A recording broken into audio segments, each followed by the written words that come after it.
सौभाग्य शयन व्रत की विधि। भगवान श्री कृष्ण बोले, महाराज, अब मैं सभी कामनाओं को पूर्ण करने वाले सौभाग्य शयन व्रत का वर्णन करता हूँ।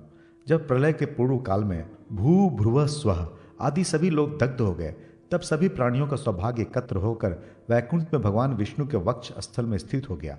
पुनः जब सृष्टि हुई, तब आधा सौभाग्य ब्रह्मा जी के पुत्र दक्ष प्रजापति ने पान कर लिया, जिससे उनका रूप, लावण्य, बल और तेज सबसे अधिक हो गया। शेष आधे सौभाग्य से इक्षु, स्वतराज, निष्पाव, सेम, राजी धान्य, शालीय अघनी, गोक्षीर तथा उसका विकार, कुसुम पुष्प, केसर, कुमकुम तथा लवण, ये 8 पदार्थ उत्पन्न हुए। इनका नाम सौभाग्याष्टक है। दक्ष प्रजापति ने पूर्व काल में जिस सौभाग्य का पान किया, उससे सती नाम की एक कन्या उत्पन्न हुई। सभी लोकों में उस कन्या का सौंदर्य अधिक था, इसी से उसका नाम सती एवं रूप में अतिशय लालित्य होने के कारण ललिता पड़ा। त्रिलोक सुंदरी इस कन्या का विवाह भगवान शंकर के साथ हुआ। जगन माता ललिता देवी की आराधना से भुक्ति, मुक्ति और स्वर्ग का राज आदि सब प्राप्त होते हैं। राजा युधिष्ठिर ने पूछा, भगवान, जगधात्री उन भगवती की आराधना का क्या विधान है, उसे आप बतलाएं। भगवान श्री कृष्ण बोले, महाराज, चैत्र मास के शुक्ल पक्ष की तृतीया को ललिता देवी का भगवान शंकर के साथ विवाह हुआ। उस दिन पूर्वाह्न में तिल मिश्रित जल से स्नान करें।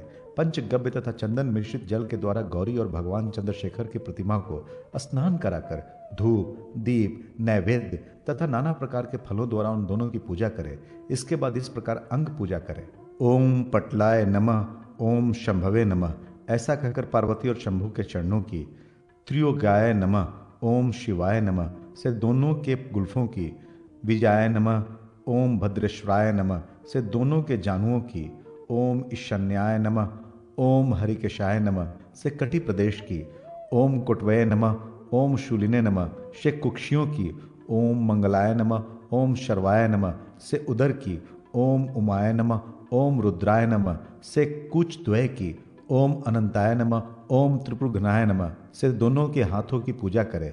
ओम भवन्याय नमः, ओम भवाय नमः से दोनों के कंठ की, ओम गौरय नमः, ओम हराय नमः से दोनों के मुख की तथा ओम ललिताय नमः, ओम सर्वत्मने नमः से दोनों के मस्तक की पूजा करें। इस प्रकार विधिवत पूजन कर शिव पार्वती के सम्मुख सौभाग्याष्टक स्थापित कर उमा महेश्वरो प्रियताम कहकर उनकी प्रीति के लिए निवेदन करें। उस रात्रि में गो श्रृंगोदक का प्राशन कर भूमि पर ही शयन करना चाहिए। प्रातः द्विज दंपत्ति की वस्त्र माला तथा अलंकारों से पूजा कर स्वर्ण निर्मित गौरी तथा भगवान शंकर की प्रतिमा के साथ वो सौभाग्याष्टक ललिता प्रियताम ऐसा कहकर ब्राह्मणों को दे दे। इस प्रकार 1 वर्ष तक प्रत्येक मास की तृतीया को पूजा करनी चाहिए। चैत्र आदि 12 मासों में क्रमशः गौ के सिंग का जल, गोमय, मंदार पुष्प, विल्वपत्र, दही, कुशोदक, दूध, घृत, गोमूत्र, कृष्ण तिल और पंचगव्य का प्राशन करना चाहिए। ललिता, विजया, भद्रा, भवानी, कुमुदा, शिवा, वासुदेवी, गौरी, मंगला, कमला, सती तथा उमा, इन 12 नामों से क्रमशः 12 महीनों में दान के साथ प्रियताम कहकर उच्चारण करें। मल्लिका, अशोक, कमल, कदम, उत्पल, मालती, कुडुमल, करवीर, बाण, खिला हुआ पुष्प, कुमकुम और सिंधुवार, यह 12 महीनों की पूजा के लिए क्रमशः पुष्प कहे गए हैं। जपा कुसुम, कुसुम, मालती तथा कुंद के पुष्प प्रशस्त माने गए हैं। करवीर का पुष्प भगवती को सदा ही प्रिय है। इस प्रकार 1 वर्ष तक व्रत करके सभी सामग्रियों से युक्त उत्तम शैया पर स्वर्ण की उमा महेश्वरी की तथा स्वर्ण निर्मित गौ तथा वृषभ की प्रतिमा स्थापित कर उनकी पूजा करके ब्राह्मण को दे दें। इस व्रत के करने से सभी कामनाएं सिद्ध होती हैं और निष्काम भाव से करने पर नित्य व्रत प्राप्त होता है।